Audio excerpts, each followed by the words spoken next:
Dear colleagues and friends, thank you for this invitation.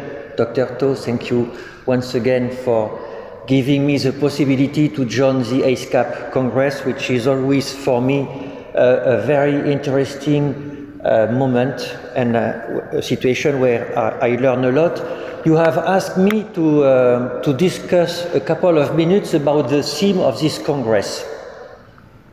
First, I have no conflict of interest for this presentation. So I come back to the theme of this Congress, and I have taken the opportunity of this to consider this theme as a projective test. So I have read Cultural Diversity, Challenging Life, Events and Stigma, Improving Child and Adolescent Quality of Life. And my first point was that in this theme, there is not the term psychiatry.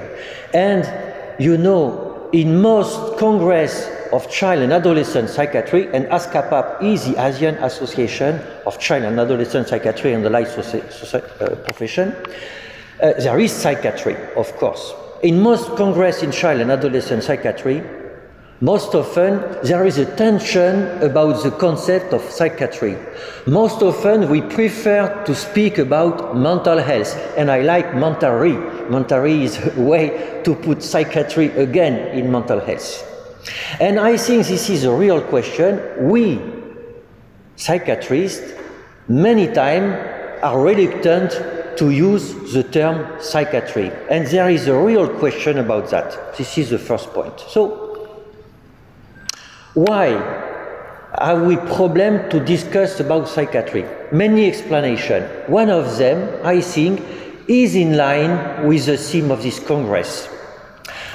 In all countries in the world, psychiatry is a part of medicine. This is in the definition of psychiatry. There is cardiology, cancerology, psychiatry. And you know that today medicine is based on science for the best. But what is science in medical research? It is biology plus statistics. This is what you find in papers, in international journal for child and adolescent psychiatry. But I come back to cultural diversity, life events, stigma. Of course, these are very important for child and adolescent psychiatry.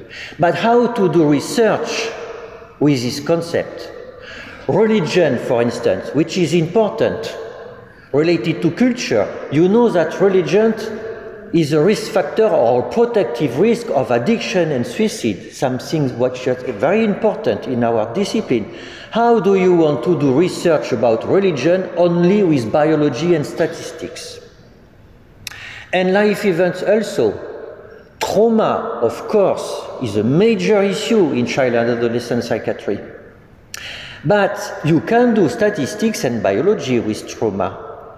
But some very interesting topic is that why some events, some life events, will be a trauma for a given kid and will not be a trauma for another kid. This is a major issue, and of course it will be very difficult to deal with this issue only with biology and statistics. And for stigma, this is the same.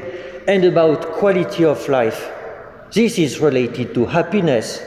Do you think that biology and statistics are the real theoretical background to study what is happiness? And so, the first conclusion of this presentation is that, at the moment, first, psychiatrists, in particular child and adolescent psychiatrists, need to be cultured, in general and in science in particular. One of my good colleagues from Tunisia, a professor in child and adolescent psychiatry that is now retired, told me one day, when I receive a young psychiatrist that wants to become a child and adolescent psychiatrist, I ask him, which books do you read? And according to this question, according to the broad of interest that this person has for life in general and culture, I will say him or her, you are ready to become a child and adolescent psychiatrist. And so, for me, the first explanation of the theme of this Congress is that indeed, there is a tension between science told us about the study of reality and what we need to understand what is child and adolescent psychiatry. This is the first point. The second point, very important, is about quality of life. Behind the question of quality of life, there is a question, a day-to-day question, what do we want for our patients? And this is in line with Dr. To's conference about recovery, about response, etc. These are day-to-day questions.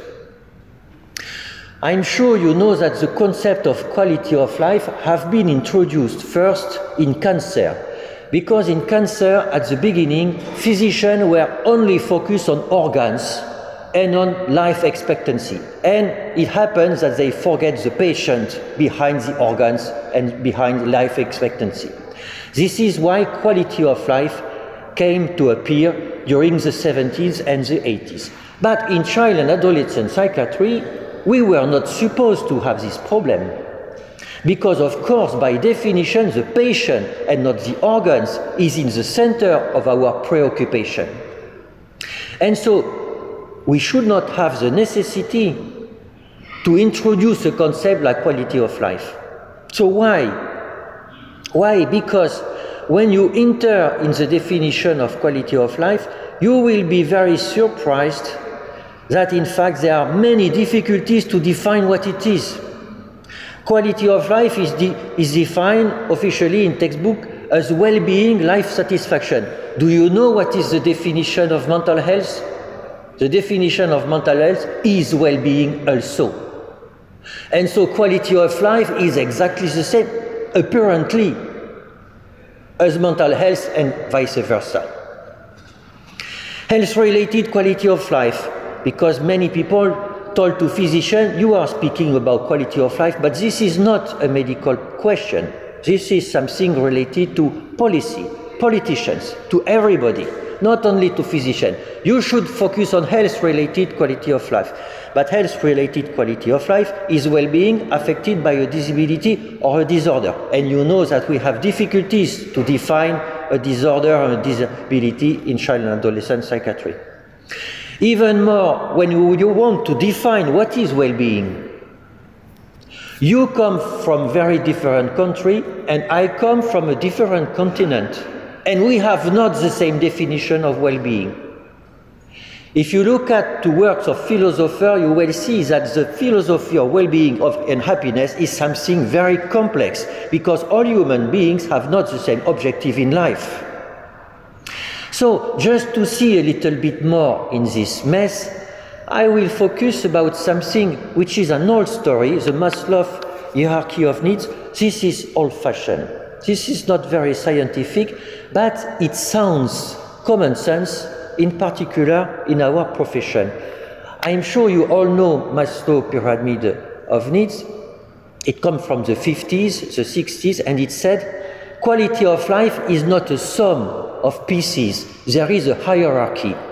When you need to eat something, everything in your quality of life is related to starvation. When you need to eat, everything is about what you need to eat. And even if you have problem of self-esteem, even if you have a problem with your family, if you need to eat, this becomes your main problem in life. And this is reality. This is reality. So at the very basis, you have physiological need. After, you have security. If you are in a war, this becomes a disaster in your life, and all other things will become marginal. After, you have belongings, friends, family, self-esteem and self-actualization related to transcendence. This is not very scientific, but my feeling is that it is very relevant according to development of children and adolescents. You know, if you consider a kid, if a young kid has not anything to eat, you know, life will be very, very difficult. And security, you know that attachment, security of attachment is something very important for kids also, to build themselves with life. Belongings, belonging to a family, of course, is something very important. Self-esteem, for adolescents is related to addiction, to depression, etc. And self-actualization, also for adolescents, is a very important theme related to addiction in particular and suicide attempt. So this way to define what is quality of life in a much more complex way than scales that are usually used is something that could be relevant for us. And of course, this is related to psychopathology. Because if you have extreme physiological needs, you know that this has an impact on the brain, and this will have an impact on psychopathology. Security, I told you, attachment is in line with psychopathology. Relationship with peers, with family, also is a risk factor or protective factor of psychopathology. Self-esteem, this is obvious, and self-actualization. I'm sure in your consultation you have many adolescents that have problems with the content of life, and this is in line with some psychopathological problem, for instance, suicide attempt. So we could say that, in fact, quality of life, mental health, psychopathology, this is all the same. I would say no. There is a big difference between psychopathology and quality of life. This is a question of rupture. Rupture. This is a personal point of view. I know there is a discussion about in our specialty, but I consider that if psychopathology was dimensional and quality of life is dimensional, if psychopathology was dimensional, everyone would be a patient, more or less a patient. And this is a real question for our specialty.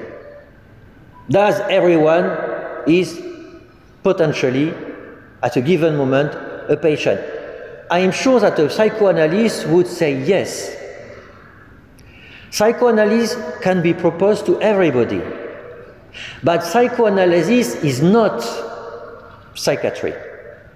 And I think that in psychiatry, you have at a given moment of your existence a rupture in functioning, but this functioning is very culturally based, and culturally based on the culture of Anglo-American.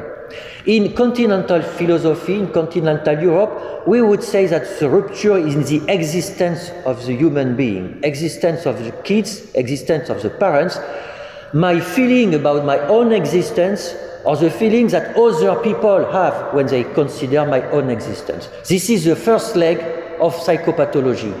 And the second leg of psychopathology is that there is a call. To become a patient, we have basically to call for some help.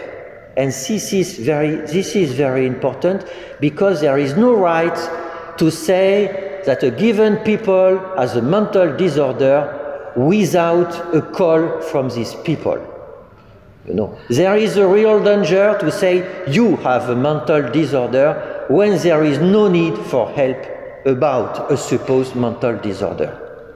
You know, for instance, that homosexuality has been a real problem about that. Once upon a time, in many countries, we say to people, you have a mental disorder because you are homosexual, and these guys, these women, were perfectly right in their life. So we have to be very careful about saying that everybody is potentially a person with a mental disorder. Anyway, I come back to the theme of this Congress. Indeed, cultural diversity, stigma, and life events are in relationship with quality of life in many ways. Life events, for instance, are related to physiology, of course, to safety, war, attentat, to self-esteem, of course. Stigma is related to self-esteem. Stigma is related to family. When you have a mental disorder, your community will point a finger on you, and even sometimes your family. And on the other way, family and community have an impact on stigma. And cultural diversity, religion, of course, is in relation with transcendence and self-actualization. Cultural diversity in saying what people should do in their life, and you know that according to culture, what you should be, what you should do in your life will vary.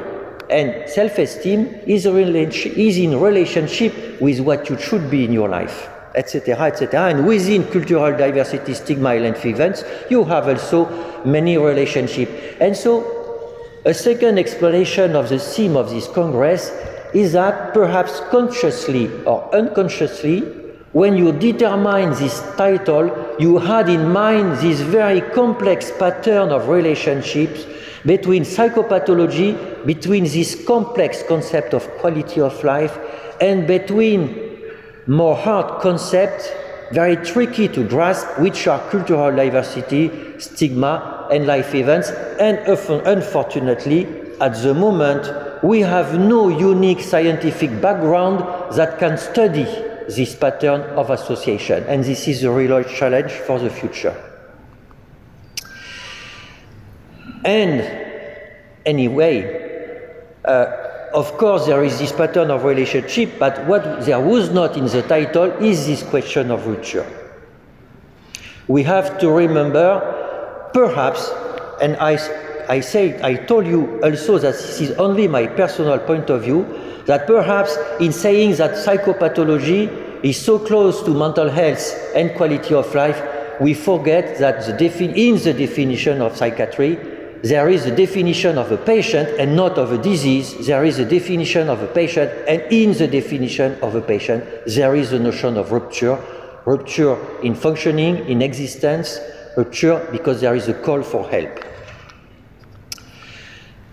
I arrived to the end of my presentation, and so I think that we have to think, after all these slides, all these comments, about a real important question that was present in the presentation of Dr. To. Do child and adolescent psychiatrists and the like profession have to deal with the whole population of young people? Have we to deal only with our patients, or how we to deal with the general population? And in all countries at the moment, this is an essential question. And the answer is not simple, because there are pros and there are cons. What are the pros? As Dr. To said in this presentation, prevention is an essential goal in mental health, especially in child and adolescent mental health.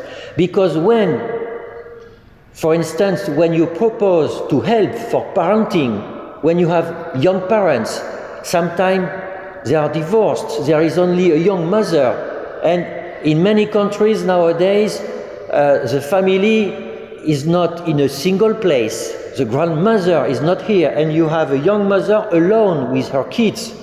And there are a lot of data, evidence-based data, that when you help this young mother, you will have less psychopathology for the kids in the future, and you will have more well-being. And so you see that psychopathology and well-being can be obtained simultaneously with prevention of problems. The second point is there is a common theoretical framework. Indeed, we know by theory that when you have less mental disorder, most often, this is good for well-being. This was not necessarily trivial, you know. Many artists have mental disorder. Schumann has bipolar disorder. Dostoevsky had epilepsy, seizure. So there is an old story about having a mental disorder could be something good for an existence. Why not? But most often, when you have a mental disorder, there is a huge deterioration of quality of life, of course. And there is important theoretical issue about that. Most of our work is in relationship with school and education. And obviously, school and education are not only related to medicine. And so a big part of child and adolescent psychiatry is related to the whole population. And if you consider even the history of child and adolescent psychiatry, ITAR in the 18, ITAR, which is for some historian, the very beginning of child and adolescent psychiatry, it was for education and not for medicine. Healy at the end of the 19th century, did also a lot of things that is in relationship with child and adolescent psychiatry, but it was not for medicine also. It was for jail, prison, for externalized disorder, as we say today. And externalized disorder are seen as disease in countries, but also in social problem, because most of them go to jail when they become adults. So this is about the yes. About the no.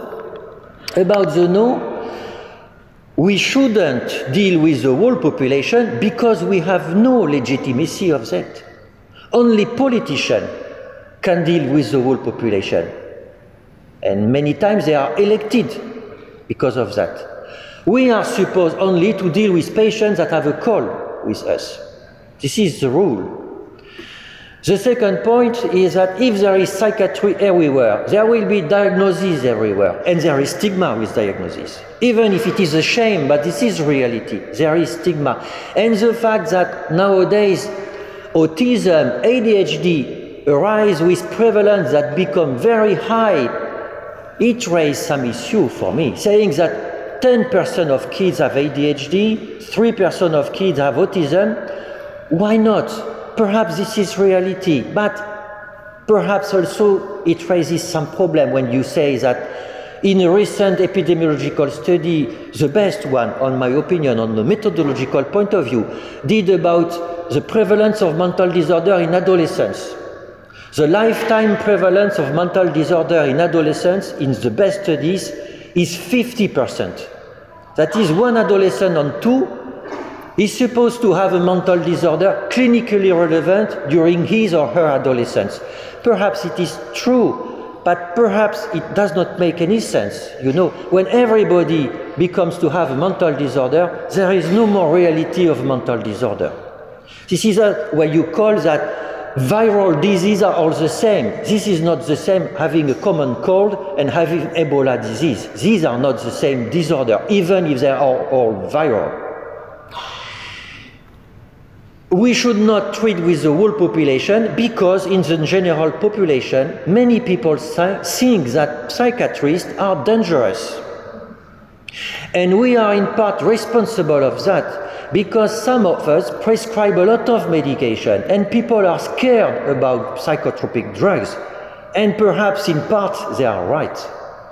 You know, psychotropic drugs help a lot of people, a lot of patients in schizophrenia, in ADHD, in depression, no problem with that. But prescribing too much psychotropic drug with the pressure of advertising from pharma, of course, this raises societal problems. And there is a problem of confusion in resource allocation. If we are dealing with the whole population, the money that will come for psychiatry should not come from health services, but from the policy in general. And so this is my last slide. Perhaps you will find that all of what I said was very theoretical and not practiced. And I will say to you, no, this was a very practical talk. Because there are in line some very practical questions. From what I said, there is the first question, who should we treat? If we are dealing with the whole population, we should treat a lot of people, a lot of young persons, but we have no possibility to deal with all these people. If we have to treat 50% of adolescents, I did the computation. In France, if we had to treat seriously 50% of adolescents during their life, all psychotherapists should work only with adolescents. So even if in a high-resource country, this is inconceivable. So we should decide who should we treat and how should we treat and who should we involve in treatment, and is this treatment a treatment or some caregiving, which are not the same thing. We should also answer to the question, what is a therapeutic success? Is it an improvement of symptoms, quality of life? Is it the question of recovery, that is the kids find again a position in society? These things are different, and sometimes we are not at ease with this question. The question of money, from where should come the money to treat young person? from health, from education, from the general population, from policy in general. And this is why it is so difficult to do atlas for mental health. When you ask to politicians how much money do you invest for mental health with child and adolescent, money can come from different parts. And this is also more important, and this is my last sentence, that at the moment there is a very active international consortium for health outcome measurement that propose to government not to pay physician for treatment, but to pay physician for results. At the moment, in most countries, physicians are paid for treatment, for a surgical intervention, for a consultation. And some social health, public health professionals say to politicians, you should pay physicians for results and not for treatment. And so the main question will be, how should we measure results if we are paid by results? I thank you for your attention.